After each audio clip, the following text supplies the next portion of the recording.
તો આ તરફ ગાંધીનગરમાં આજે સરપંચ સન્માન સમારોહ યોજાવાનો છે। 4876 ગામના સરપંચો આ સમારોહમાં હાજર રહેશે।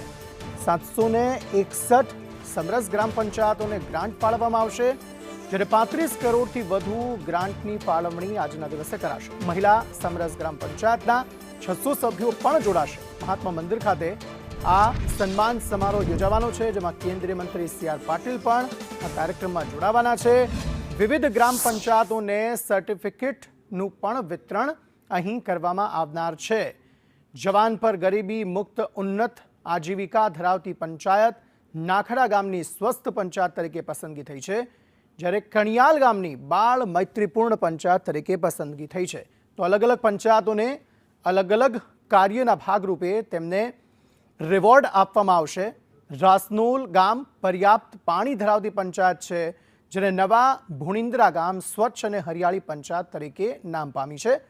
ત્રંબોવાડ ગ્રામ પંચાયત જેમાં માળખાગત સુવિધા ધરાવતી તે પંચાયત છે, જ્યારે નરપુરા ગામને સુશાસિત પંચાયતની થીમમાં સ્થાન મળ્યું છે। આ ઉપરાંત છોગાળાને મહિલા મૈત્રીપૂર્ણ પંચાયતની થીમમાં પ્રથમ સ્થાન મળ્યું છે। હવે આ જે બધા ગામો છે, જે પંચાયત છે, તેમને સર્ટિફિકેટ આપવામાં આવશે।